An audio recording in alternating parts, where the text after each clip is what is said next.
and we are live, and looks like we missing our fearless leader there, Papa Oso. Yeah. Well, I guess we'll just have a little bit of fun. Actually, give me 2 seconds. I need to go over to Kick and ban someone. Awesome. Well, welcome everybody to an episode of... While we wait for El Jefe to get back, we'll start introductions. I, of course, am the Pleat Father, Kilt Man, joined again, finally, by Papa Oso Will himself. Yep. I am back. It's been about a month now, I think. I've been involved in shows and stuff. But I am back now. My show's over, and I can get back into the groove of things.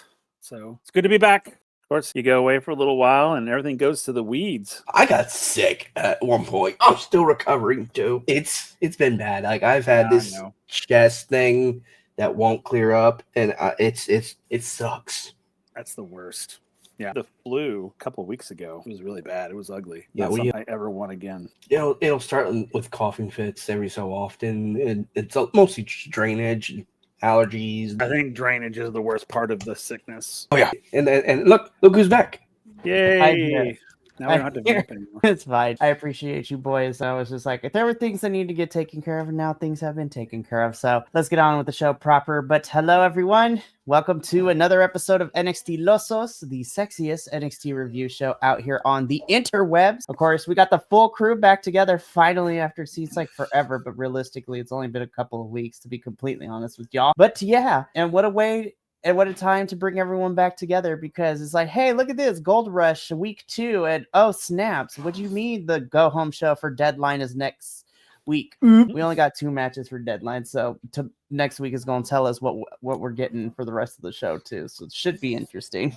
Oh, it's going to be very interesting. I'm waiting to see if they send me my confirmation email tomorrow or on Friday. To see if you get to go to the go home at the Performance Center. I'm not missing this time, because the last 2 times I missed because of this whole chest thing, which kind of upset me, because if you miss one, sometimes they may send you the next one, but if you miss like 2 in a row, they kind of skip a week. And then when Gold Rush happened, I'm like, okay, well, obviously I'm not getting an email this week. And then I'm walking around work, I'm looking at my phone, checking notifications. All of a sudden I see hey, do you want to go register to attend? I'm like, oh, hell yes. Here's to hoping.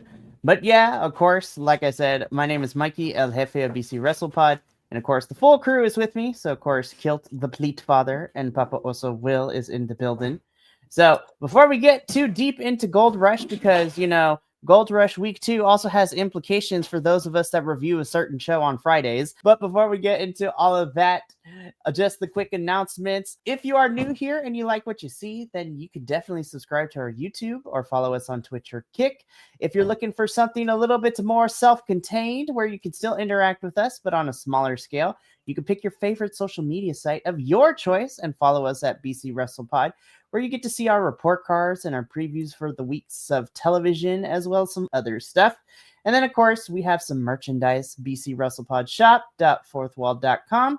And if you are inclined to do so, our little friendo, the coffee bot, will be popping in throughout this review if you want to donate to keeping the metaphorical lights on here.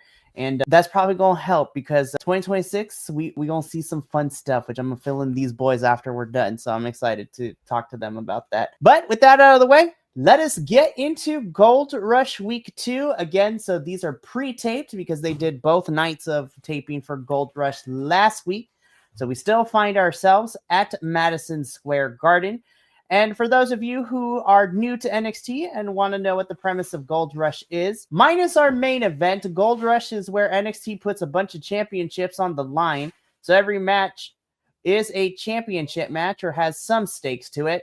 And that is exactly what we got here, because we got 4 championships on the line, and then the final spot for the men's Iron Survivor Challenge was at stake in the main event.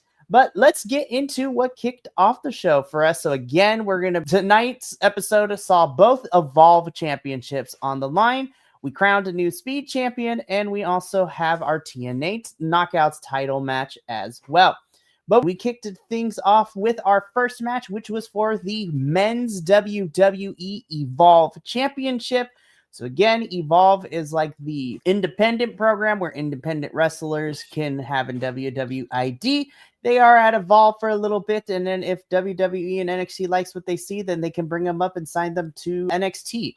So, of course, we have our challenger in the form of Super Sean Legacy.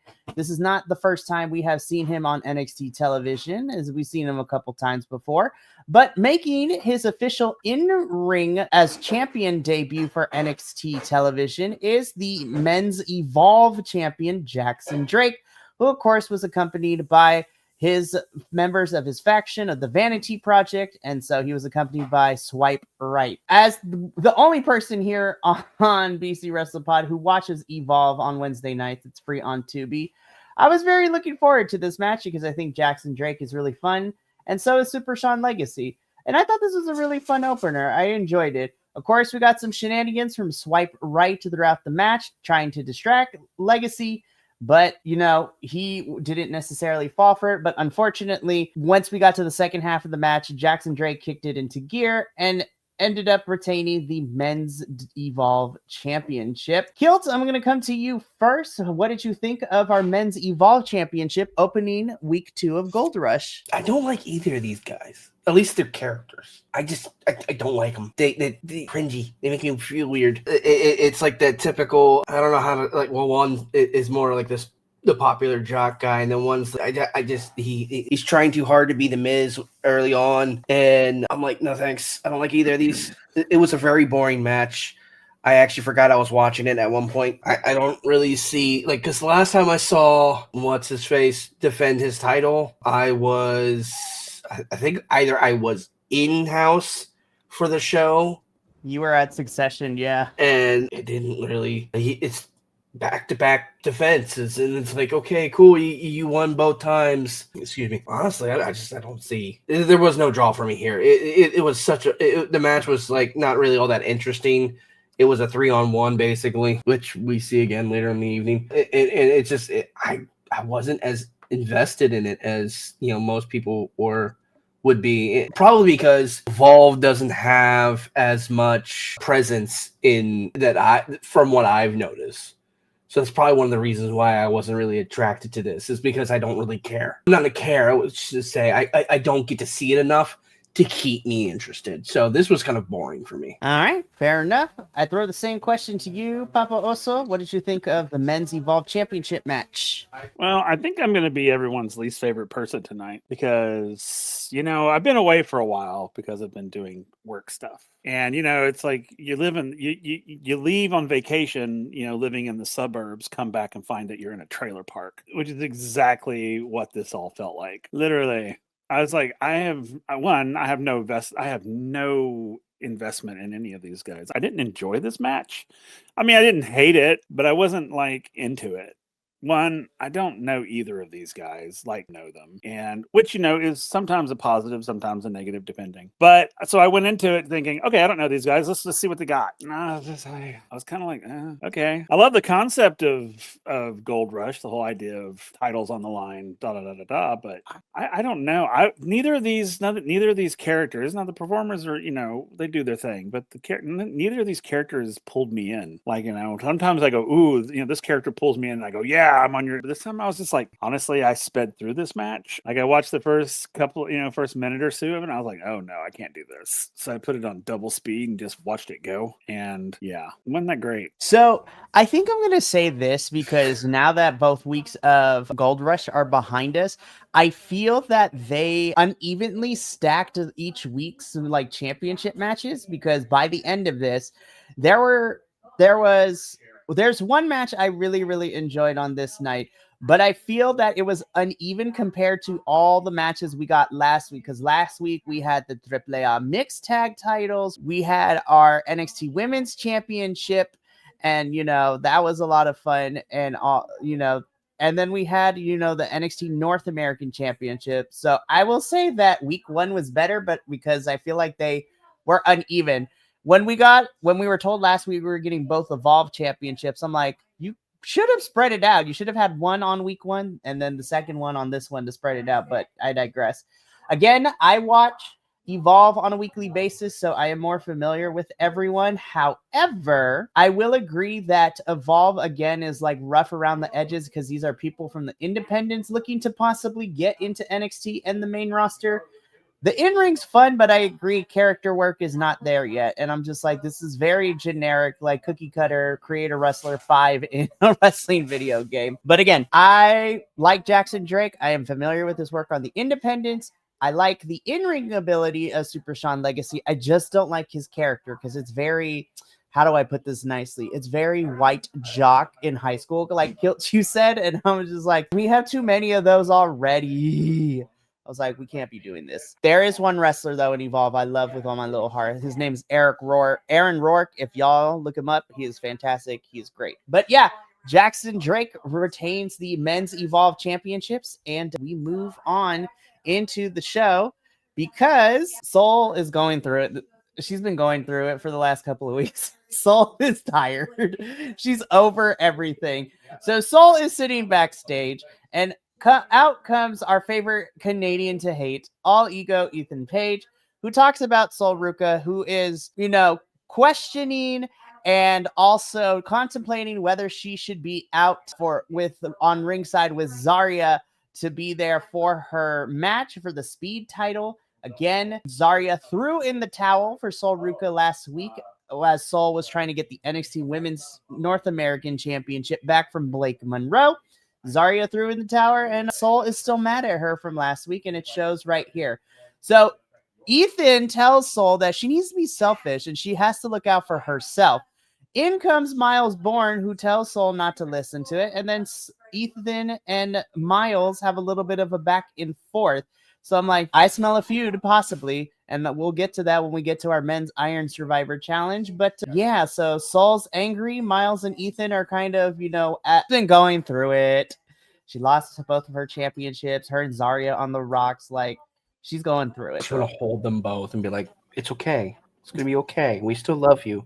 We love you a lot. It's okay. We do. We love you, Sol Ruca and Zarya. Zaruka, like, stay strong. We love you.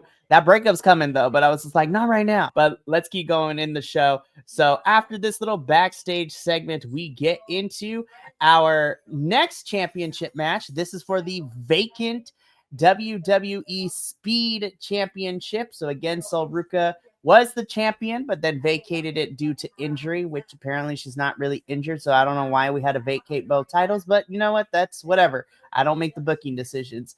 And so we've had a whole tournament the last 2 weeks to get them here. And so now we get Zarya versus Fallon Henley under Speed rules.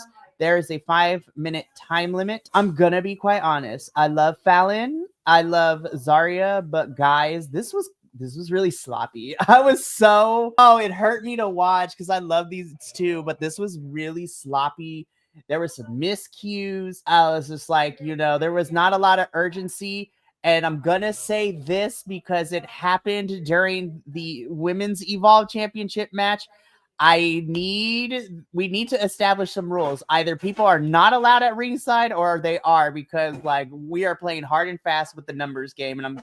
And I get, Fatal Influence is supposed to be that way because they're heels, but I'm kind of sick and tired of them always running interference in a bunch of these matches. It's getting kind of old, and it's not just them. NXT over the last couple of weeks has been doing this with these multi-faction groups. Everyone's running interference. I'm like, why are we doing this? So we get to the time limit draw. We don't have a champion. Then Ava comes out, says there has to be a champion. So then this turns into a regular match where it's sudden death, pinfall or submission wins. We go for like a minute, and your new champion, your new WWE Speed champion is Miss Fallon Henley. I'm going to go in reverse order. Papa Oso, I'm going to start with you. How do we feel about this Speed Championship match? You could say it. This was rough. So I love both of them. I hated this match. Hated the whole thing. The concept of it, the whole everything. It felt like it was so poorly planned that, so you put a time limit, they run out of time, and you're thinking, oh, that sucks. All right, let's move on to the next. And then they come out and go, oh no, we have to have, then why did you do a time thing? I was so mad. And it's not fair for these two women because I love both of them. And I think they should have just let them have a normal match and just let them fight it out, or or somebody needed to be champion at the end of the time. I thought it was a cheap trick, and it just pissed me off. And I was just like, some strong feelings at the gate from Papa Oso. But honestly, this was my least favorite match for those reasons, plus just how sloppy it was. And I was just like, what? Anyways, Kilt, I'm coming to you next. We love Zarya, Fallon Henley. We've been me and Papa have been here doing all this. How did you feel about the Speed Championship match? Firstly, Zarya should have won because holy crap. Secondly, I agree. It should not have been given extended time. If you're going to give it extended time in a time limit match, don't give it a fucking time limit. That's stupid. I understand they were doing a double taping. I understand they probably had to. There may have been situation backhand that they had to waste time or whatever. But no, you should have fucking stuck to time. You should have figured out how to get that 5-minute win and then just ended it there or pushed it to deadline. I mean, come on. I was going to say, initially I was like, oh, okay, so we're going to get a rematch at deadline. That's cool. Get Zarya and Fallon on another pay-per-view. And then when Ava came out, I was like, now it's sudden death. I'm like, then what's the point of having the speed rules? It made it feel really, really cheap. Really just useless. And, then freaking what's-her-face pulling Phelan out of the way so that Zarya pretty much takes the gainer straight into the stairs. I'm like, that should have been a DQ right there for interference. And then, boom. Done. But it was stupid. I hated it. We're gonna revisit that because later in the show, Ava tells Fallon and JC that they have to stay away from ringside during Laney's match against Kendall for the Evolve Women's Championship. And then there was no repercussions because they ended up they got involved in that match. And that we're gonna get there when we get to that. Yes, Papa. I have a question. I know I have been out for a while. Why in the absolute hell do they keep giving JC Jane titles? Okay, so me and Kilt went in last week, or I went in last week. One of us did. It's been a blur, but we were very frustrated that the fact that, we were all so excited when Tatum won the title at Halloween Havoc. And then for her to only get a 3-week run to have JC be champion again, I was like, why did you do that to Tatum? She deserves better. It was stupid. It's stupid. It's stupid. How dare you do that to Tatum Tot? How dare you not give me any closure on what happened last week? How dare you? Fuck you. It's stupid. There's no reason for her to have that title again after 3 weeks. Unless there's something else going on with Tatum Paxley that we don't know about yet. So for real, Kilt, you and I have been saying it, Papa. We've been saying it all this year. JC, I feel like, is ready to go up to the main roster. JC, I feel like, has accomplished a lot here, and I feel like she's ready to head to main roster. But the fact that they gave her this championship, I was just like, why? For what? And we're going to talk about another person who I think should be heading up to main roster soon, too. There are 3 people here that appeared on here tonight that I think should be headed to main roster.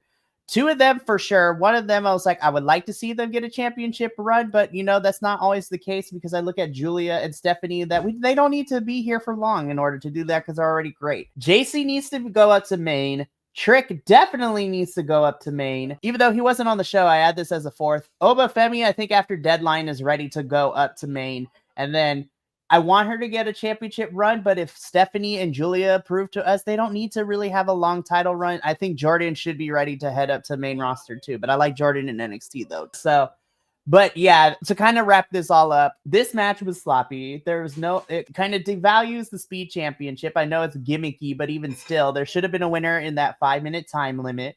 We're still mad that Tatum lost the championship back to JC. We're going to talk about Izzy a little bit later in the show because she talks really quickly. And so we're getting answers next week. But I was just like, why? For what? I was like, what's happening? And this is what makes me mad. I was like, Izzy did not need to do that because Tatum was actually about to win this match last week too, is what makes me mad. She was about to win and then they pulled that stunt. I was like, I will never be over and I'll probably be even more mad next week. But yes, JC did not need another championship reign. Fallon has his championship. So I'm just like, there is no way in hell they are about to let Laney Reed beat Kendall for this title. Because if they do, I'm just like, NXT, we have to talk. I have some questions. So let's move on because I was just like, I love these girls, but this match was not great. So we get a pre-tape promo from our current main roster Intercontinental Champion and retiring in about 3 weeks, John Cena. as he is here in the pre-tapes to announce our men and women's participants in the Deadline Iron Survivor Challenge match. And so we start things off with the men, and I'm not gonna lie, I was like, okay, so we're not getting qualifying matches this year because the pay-per-view is literally next week. But I'm like, I'm wondering who we gonna put in this match. And then when John Cena went through the list of 5, I was just like, okay, Cena and NXT, I'm kind of here for this men's feel. So, of course, for sure, we have, representing Dark State, and we're getting Leon Slater. So I was just like, yes, Black, let's go. And then Joe Hendry's in this match. It was like, makes sense, new signee to NXT, all that good stuff. And then Cena said that the winner of Trick and Miles the winner of that match in the main event would be the 5th and final spot for Deadline. And I'm just like, y'all, we are about to see bodies fly. And that is what I'm excited for in this match, specifically from Javon and Leon Slater.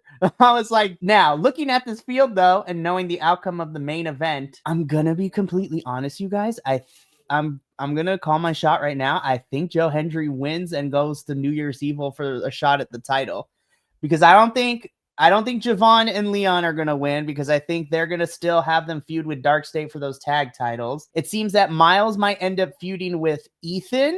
So of everyone that is left, Dion is not going to go for that title. So I'm calling my shot. I think Joe Hendry wins the men's Iron Survivor. So though I would love to see Javon. That is my second. You know what?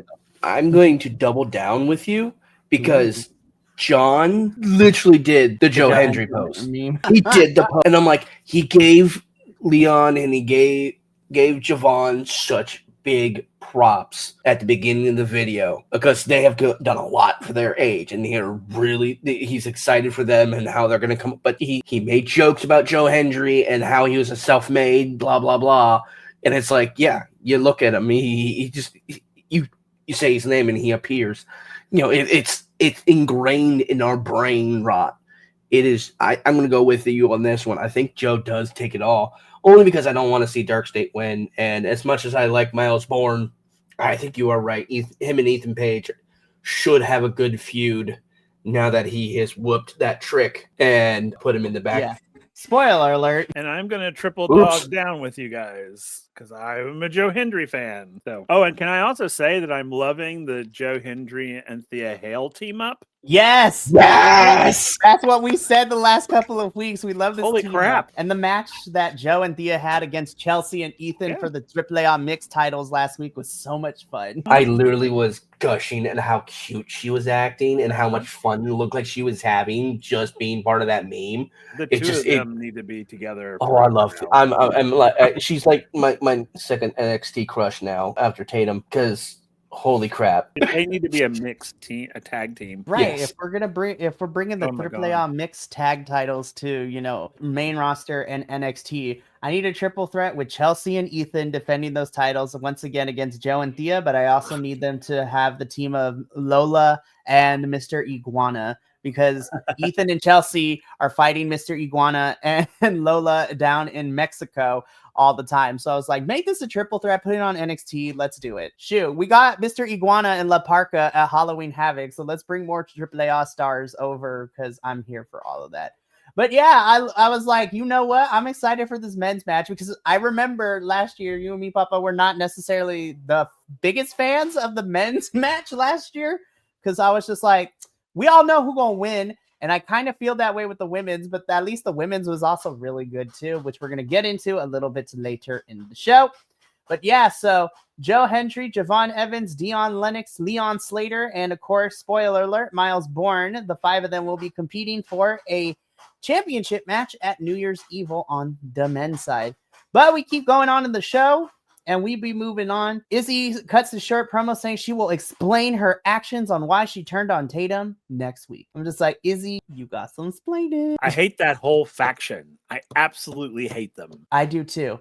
And that's why I know it's working, especially after what they did. I'm mad because I was like, you had a feel-good moment at Halloween Havoc, and then as fans, like, you made me hate Izzy. Now, me and Kilt talked about this.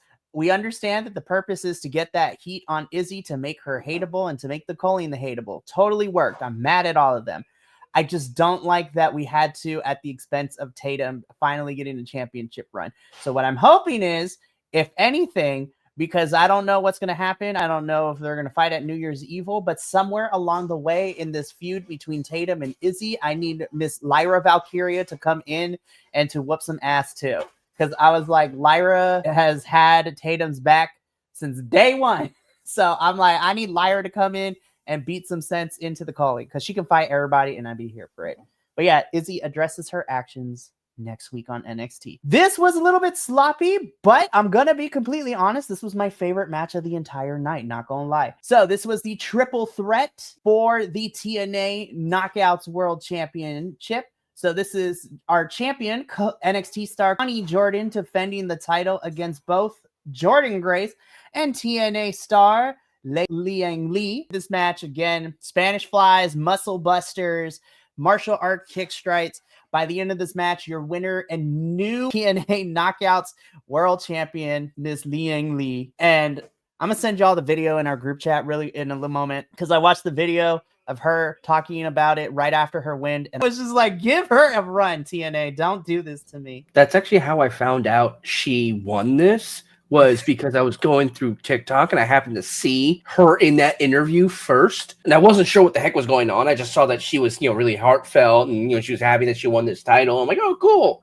She won a title. Like, I didn't know if this was like for AEW or some indie show or whatever until I got to this match during the show. I'm like, oh my God, I know what happens. That's cool. And I think this was a really good way to end. This match ruled, but Papa, so I'm going to come to you first. Of course, we cover TNA on Fridays, so obviously we're excited to see this championship come back to TNA. But what did you think of the triple threat as a whole? Overall, I liked it the best. It was probably my favorite match of the night, of course. I agree with everything that you said. I like the fact that it was spread evenly. It wasn't like you do your thing, then the next person does their. I mean, it was all on top. And you saw there was like one moment where 6 or 7 like pins and knocking each of them jumping in and knocking each other off. And this, I mean, it was just, they were everywhere. And it was great. This was a fantastic match. And again, it had its moments, its sloppy moments, but that's okay. But none of the sloppiness took me out of it. So I was just like, okay, that was a miss, or, oh, that was a near miss, or, oh, whatever. But, oh my God, get her, girl. It was that sort of thing. And I figured before it even happened, I figured that we were going to have a new champion because I thought Lian Li, for some reason, I was just like, girl's going to get it. And which is fine because I like all 3 of these women, honestly. And I think that, and again, but of course, I hope that they treat her like a champion. They give her an actual run. And not just, champion in name only. Yeah, make her transitional. Yeah, and which will just drive me nuts because she's too good for that. I mean, she's a damn good champion if they book her right. Exactly. And like in the video that I sent into our little group chat too, Liang Li mentions that she's been doing this for 9 years and she is finally holding a women's world title. And she's like, and TNA is making an effort to also say that this is the first in TNA's history as a company. This is the first ever Chinese born women's champion in TNA.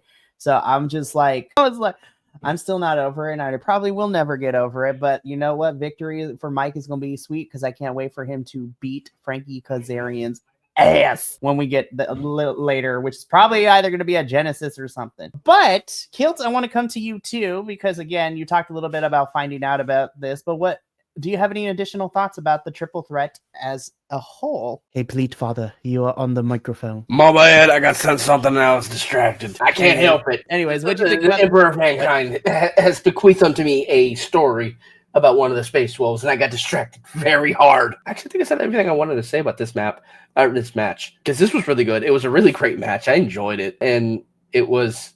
I absolutely love Jordan Grace. She's amazing. I've seen some of the TikToks that she does with her husband and how he reacts to her, and I'm like, yep, that's exactly how you're supposed to react. And she's just a little cute and just adorable. I love everything that went on in this. There was a lot going on, and I'm absolutely happy with the outcome of this because I think I don't think it could have gone any better. Very true. I appreciate your input. So, like I said, this match does also have implication for me and you, Will, as we watch and cover TNA because Liang Li is now your new TNA Knockouts champion. This does only change a little bit because come next week, at Final Resolution. Liang Li will be because originally it was Kalani Jordan in this place, but now that we have a new Knockouts champion, Liang Li is in this position, and she is either going to be facing Danny Luna or her tag team partner Zaya Brookside. That match will determine the final opponent, and we're getting that next Thursday. I was just like, I'm happy either way because Liang Li versus Danny or Liang Li versus Zaya. I am here for it because, again, these two haven't really gotten a shot to be around the world title scene for the Knockouts division. And so this match is refreshing. Not to say Kalani wasn't refreshing, but I was just like, I'm glad that it is like the actual Knockouts division who are having this match. So I'm okay with either result if it's Danny or Zaya because it's going to be a good match, and I'm excited for it. It's going to be fun. Moving on, though, we get a sit-down interview with Ricky Saints, and he actually talks about, there is some flaws here, which I was just like, I like that, because Ricky so far has been presented of being this charismatic person. Nothing can he's acting like Teflon, that nothing's going to stick to him. But, he talks about it. It's just like, you know what? I'm going to be honest. Like, looking back at everything, I did get lucky when I beat Obafemi for the title. And so I'm going to have to dig deep, and I'm actually going to need to pull it out if I'm going to walk out as champion again. So basically this is a if lightning don't strike twice promo, but I'm going to do it. So I'm like, all right, Ricky, I see you. I appreciate a little bit of the depth. But I'm going to be completely honest, again, because Oba family has only been on our screens since last week. I'm just like, y'all kind of waited to the last minute to get this deadline build going. So, of course, we have the Iron Survivor matches, and we're getting Ricky and Oba part 2 for the NXT Championship. And like I said, I think this is where Oba should lose and go to main roster. I was like, I think he's ready to go to main. Gentlemen, any thoughts about this sit-down interview that we got from Ricky? Here it comes. I'm getting tired of seeing interviews with this man. I That feel is like fair. every episode we see an interview with him. I was like, let him talk in the ring because I like it when Ricky gets on the mic. And my big thing is if you have to say things out loud, it's probably either not true or, I'm just like, dude, I get it. You know what? Guess what? We're all flawed. I don't need to know it every damn episode. Yeah, you got bit by a radioactive spider, and now you have wrong superhero. Yeah, that's okay. Still, it's that's literally like I don't need to know. I don't care. I'm sorry. And if it's going to make me seem insensitive, unfeeling, whatever, I just don't care. How dare you? No, I'm just kidding. No, here's the thing, right? Because we've been talking about this pretty much up in different points of this year covering NXT, right? The in-ring for Ricky is a lot of fun, and the character is there. However, the booking and how we're handling storylines is very interesting and questionable at a lot of points. I'm like, this is not good character motivation. I appreciate that we got to see this, but I would rather have Ricky talk in front of the crowd with a microphone and say all this than sit down, because then it feels more real. And I was just like, that would have been great. Have him cut a promo. Like last week, I enjoyed him and Oba's back and forth on the microphone against each other, but that's because the crowd was there.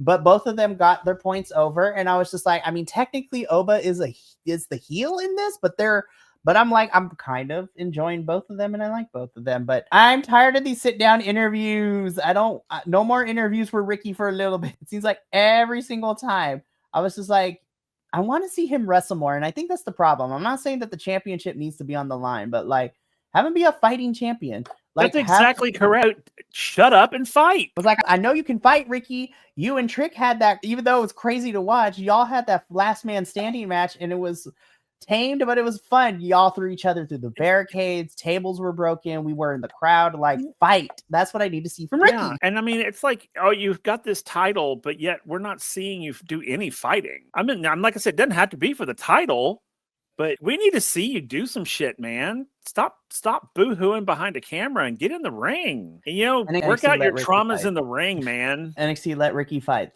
Honestly, yes. Let this man fight because he's a fun wrestler. And Hashtag let Ricky fight. Hashtag let Ricky fight. We're going to move on. I love you, Ricky, but no more interviews for you. It's okay. We'll get one next week. We probably will. I'm like, no. Anyway, so we get into our final championship match of the night, but it is not our final match of week 2 of Gold Rush. Our final championship match of the night is for the Women's Evolve Championship match. Of course, the challenger is Lainey Reed taking on our champion, Miss Kendall Gray. And I love Kendall. I love it. Her and Ren are kind of like this quasi pair. I love them together. They are fantastic. So I really enjoyed this match up until the halfway point. And the reason I say that is because when it was just Lainey and Kendall throwing down, I was like, yes, I love this. You know, Kendall is very unique in her offense, and she's definitely great. Again, Lainey is also good in her own right. And I was enjoying the match. And then once Fatal Influence stuck their nose in this match is where I completely shut it off, because then it became Interference City, because JC and Fallon were doing everything they can to help Lainey. Ren comes in for the save to get the ref to try to kick the girls out. And, Ren gets knocked off the apron. And I'm thinking she's about to fall into this table. And who should make a return from Japan but Papa Oso's favorite person on the planet, Charlie Dempsey, makes the save. I was like, Charles, we need to talk. But thank God you were there, because the way that Ren was falling into that table, and even Charlie fell down with her when he caught her because of the angle she was going down. I was like, ooh, that could have ended really badly. Her head almost hit the back of that table. The back of her head almost stabbed into that table. And you saw, even though camera didn't catch all of it, Charlie was literally diving into the right spot to get her. I was like, ooh, that was scary. Ultimately, Kendall Gray would end up hitting. They kept changing the finisher, so I'm going to call it the Gray Matter for the win. So, and she is still your Women's Evolve Championship. So I have said my piece. I enjoyed it up until the halfway point in which we got the Fatal Influence sticking their nose into it, and then it just became Interference City. Kiltz, I'm going to come to you first with this match. How did you feel about our Women's Evolve Championship match? I got bored about a quarter of the way through. I was trying to skip graciously, just get to the highlights, and I actually fully skipped all of the interference. It ended up right at the end, where basically all I'm seeing is the match is already over, and I'm like, okay, cool. Great. I missed something here, didn't I? I'm not going to go back. I don't know if I have the time. So, yeah, I didn't really care. I didn't know Charlie came back. That's literally, I didn't know there was interference in the match. I didn't know anything. I literally got so bored of this match. I was trying to skip. I could see some highlights and just get, kind of general feel, and then figure out who won. And then it's just like I skipped too far, and I got to the end, and I'm like, okay, next match, please. And it's weak. It was a weak match. All right, very fair. Papa, also same question to you. How did we feel about the Women's Evolve Championship? I mean, it started out okay, but I will tell you, but it was just, funny thing. This is the funny thing about it. I was watching it. I was like, okay, we're going to get like a minute, 2 minutes, maybe 3. And then JC Jane's going to step in and do something stupid. Oh, look, there it happened. I was like, well, I know who's going to win. And I'm so tired of Fatal Influence's shenanigans. Yeah. Because now it doesn't make, see, now it feels forced. Originally it felt natural. Like, okay, they're heels. Yeah, they're supposed to interfere. But now it's every single time, and it feels so forced. And that's why I was like, if they were individuals, it'd probably be different. But as a faction, why are we giving them titles? Stop it. Break them up and make them individuals, because I'm so done with it. So I'm just like, I need them to space it out. I need all the heels to not be running interference. As much as we crap on Dark State, the crazy thing is that Dark State doesn't even interfere in these matches towards the beginning when they debuted as a faction. Like, they do it sometimes, but it's not to the point where they're actually interfering gets annoying. Fatal Influence. And I think we're going to get Izzy and Tatum for a little bit, but then I'm telling you, I need Tatum. And you know what? Pull over Bailey, who is with Lyra on main roster right now. Those three need to take out Fatal Influence. We don't even need the titles to be exchanged, but I need Lyra, Tatum, and Bailey to take out Fatal Influence, because they are getting annoying. And I'm gonna be for real. Outside of Jordan, I don't see any other woman on this roster who is, I think, a good choice to be the one to take down Fatal Influence, because I'm like, JC's ready for main roster. So I'm not expecting this title run for JC to be long like her first one was this year. But yeah, I'm tired of the interference. I'm happy to see Kendall retain it, because I think she is fantastic and she's unique in her offense. But there was a moment I was worried that Kendall, who's only had this title for a month, was about to lose it to Lainey just so all the Fatal Influence girls can have championships. I'm like, no. So anyways, we said our piece on this, so we move on. Because John Cena comes back on our screens in a pre-tape, and then he announces the women's Iron Survivor participants, and this is just a solid 5. There is no like we're gonna have a match to determine the final spot. Nope, we get all 5 participants announced. And so in this matchup, it, of course, is Sol Kalani Jordan Grace, Lola Vice, and the Evolve Women's Champion Kendall Gray, which I was very interested to see her in the spot, not gonna lie. And to be perfectly honest, I don't know what's going on, but I was just like very interested because I was like, okay. When we were going through the names, I'm like, okay, Sol makes a lot of sense because she showed up and she showed out last year, so that was fun. Kalani, yes, because she's also good in this match. Jordan's about to wreck house. We need a powerhouse. Lola is amazing too. I'm gonna be honest. I'm excited to see Kendall, but I was like, I thought we would get. I'm gonna be for real. I was like, ooh, because initially last week when we got the announcement that we were gonna get our participants announced this week, I was like, oh, okay. So I'm like playing around. I was like, you know what? I could see Jada Parker in this match too. And then no Jada. I was like, very interesting. But yeah, unlike the men's where I can make a case for everyone, I'm gonna be completely honest. This one's a little bit easier for me to pick. I think Sol Ruka is the one walking away with this one finally, because last year, Papa, remember she and Julia were tied, and Julia eked out one more in like the last 2 seconds and beat Sol to become the women's Iron Survivor. I think this match is Sol's to win. And I'm gonna be for real, if we don't have Tatum and Lyra team up to take down Fatal Influence, I think Sol's the one to take the title off of JC, and I'm also here for that too. But then which will allow Zarya and her to feud, which would also be great because I'm excited for that feud as well. So yeah, I'm calling my shot right now. I think Sol's going to win this one, but I am excited to see this match. Very interesting to see all these women are baby faces to a certain extent. So I'm like, minus Kalani, because she's a little bit more heelish, but I feel like she's still not like super heel. But I'm excited. I'm excited for this one. We're going to get flips. Sol Ruka and Kalani are going to be the Javon and Leon equivalents for the women's matches. These girls are going to fly and jump off things. Jordan is about to power bomb everybody. Lola is about to kick people in the face, and Kendall is going to be Kendall, and I'm excited to sit in it.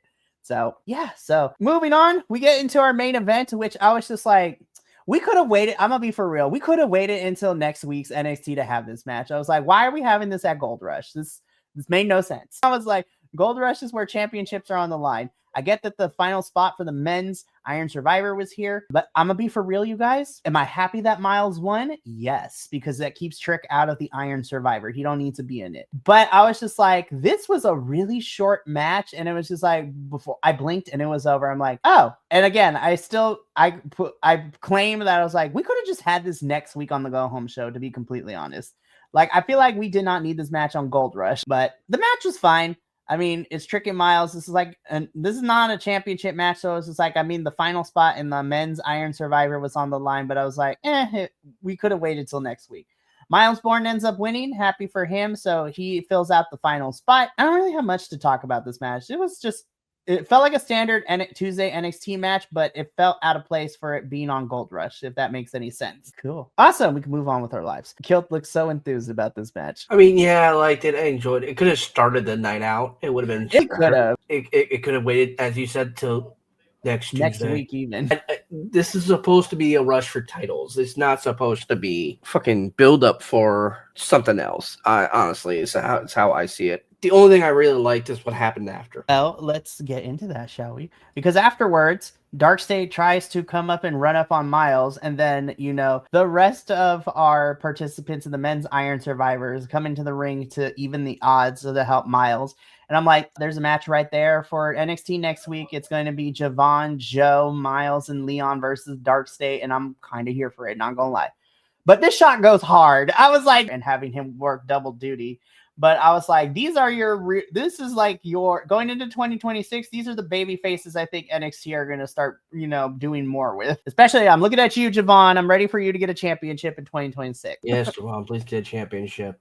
And I was like, I'm ready for him to be a champion. I don't care if it's the North American or the NXT. I am ready for Javon to be champion in 2026. But yeah, this picture goes hard and I'm thoroughly excited.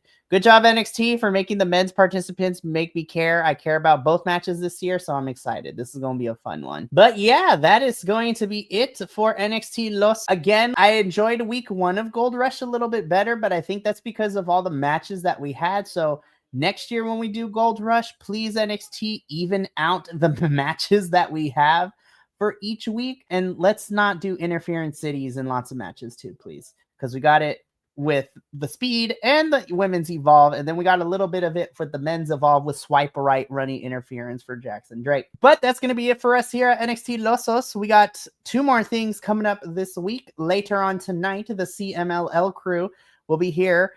We go from complaining about NXT to talking about how great Mexican Lucha Libre is. I'm excited because we're going to have fun talking about that tonight at 8 p.m. Pacific.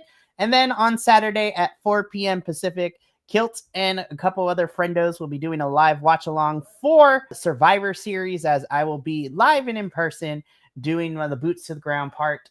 And yeah, so it's gonna be a fun time. So thank you so much for tuning in. I will be back along with Papa Oso and Adolfo in a matter of like an hour or so. But from all of us here at BC WrestlePod, remember, take care of yourself, love one another, stay iconic, and more importantly than anything, you always deserve to finish your story. We will see you later for CMLL. But until then, and until next time, peace. Thank you so much for tuning in to another Vibe Tribe production. What's gonna happen next time? Well, you're gonna have to tune in to find out. But until then, remember, take care of yourself, love one another, and as always, make sure that you keep the good times rolling. Thank you for being here, and we'll see you next time.